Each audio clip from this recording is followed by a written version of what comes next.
आज की कहानी अगैरा वगैरह।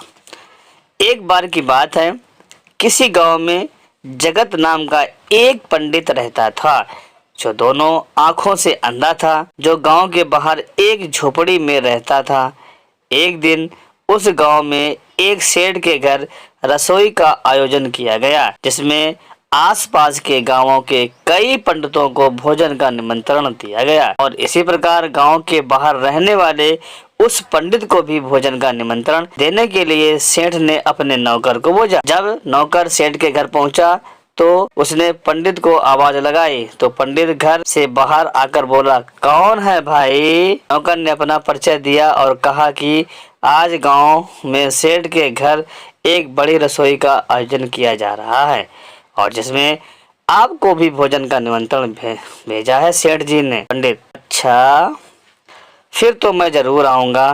नौकर, हाँ पंडित जी, जरूर, आप तैयार रहना, मैं आपको लेने आऊंगा। ऐसा कहकर नौकर जाने लगा। नौकर मुड़ा ही था कि तभी पंडित फिर से बोला, अरे लेकिन ये तो तुमने बताया ही नहीं कि आज खाने में क्या क्या बनाया है। नौकर रुक कर बोला, पंडित जी, गांव के सेठ जी का प्रोग्राम है, कोई छोटा मोटा आयोजन थोड़े ना है, आप चिंता ना करें, सब कुछ बनाया जाएगा खाने में। पंडित, अरे मैंने तो बस ऐसे ही पूछ लिया। नौकर, आप चिंता न करें, वहाँ सब कुछ मिलेगा खाने में, हलवा, पूरी, सेव, नमकीन, मिठाई, बर्फी वगैरह वगैरह। पंडित, हाँ हाँ, मुझे मालूम था कि ऐसा ही कुछ होगा, मैं वहाँ पहले भी खा चुका हूँ।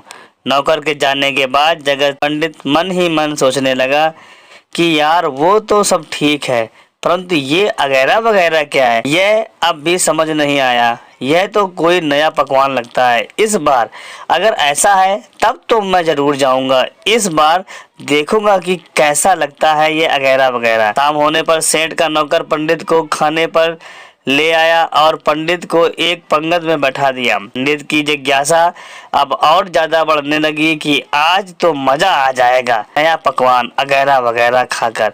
पंडित ये सब सोच ही रहा था कि तभी दोना पत्तल लग गए और भोजन परोसा जाने लगा। अब पंडित की स्वादेंद्रियां जाग उठी। अब जैसे ही पत्तल पर कोई पकवान रखा जाता, पंडित थपाक से उसे छूकर यह जानने की कोशिश करता कि यह क्या है और सोचता, अच्छा ये तो रसगुल्ला है, अरे ये तो मिठाई है, हाँ ये तो बर्फी है, ये सब तो मैंने कई बार खा चुका हूँ, मुझे तो बस वो मिल जाए, अब सबसे पहले मैं उसे ही खचखूंगा और बाकी सब बाद में। धीरे धीरे पत्तल भरती गई और पंडित इसी तरह सभी पकवानों को उत्सुकता से जांचता रहा, परंतु उसे अब भी इंतजार था उस अनजान और मायावी चीज का, जिसके लिए वो आज पूरे दिन नमक का पानी पी पी कर अपनी भूख को बढ़ाता रहा। आखिर कब आएगा वो अगैरा वगैरह? मेरी पूरी पत्तल भर चुकी है। अब तो पंडित मन ही मन सोचते हुए तभी किसी की आवाज आई कि भोजन शुरू किया जाए। अरे ये क्या, अभी तो मेरा वो कब लाओगे? पंडित जोर जोर से बुदबुदाने लगा। अरे कहीं ऐसा तो नहीं किसी ने जल्दबाजी में रख दिया हो इधर उधर? पंडित अपने दोनों हाथों से ढूंढने लगा। तभी उसने पत्तल के बाहर एक गोल गोल चीज, गोल पत्थर को छुआ तो मन थोड़ा शांत हुआ।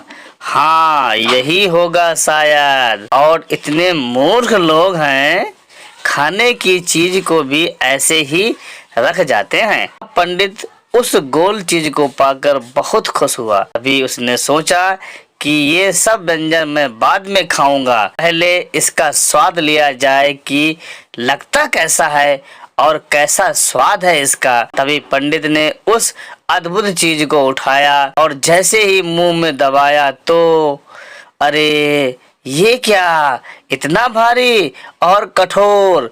पंडित ने फिर जोर से दांतों में दबाया तो इस बार मुंह से जोर से आह निकल पड़ी।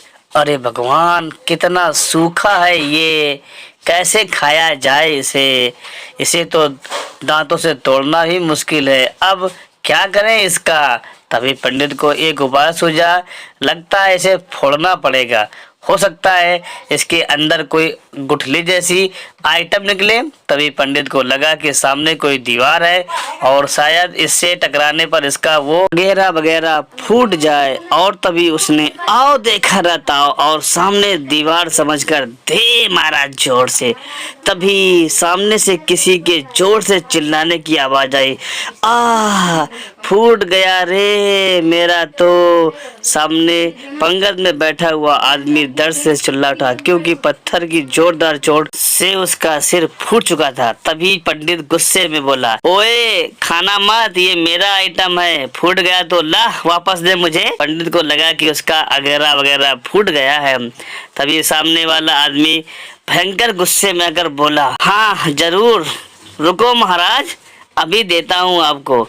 और फिर सामने वाला आदमी टूट पड़ा उस पंडित पर। कैसी लगी आपको यह कहानी? इसी प्रकार मनोरंजक कहानियों के लिए आप हमारे चैनल को सब्सक्राइब करें। धन्यवाद।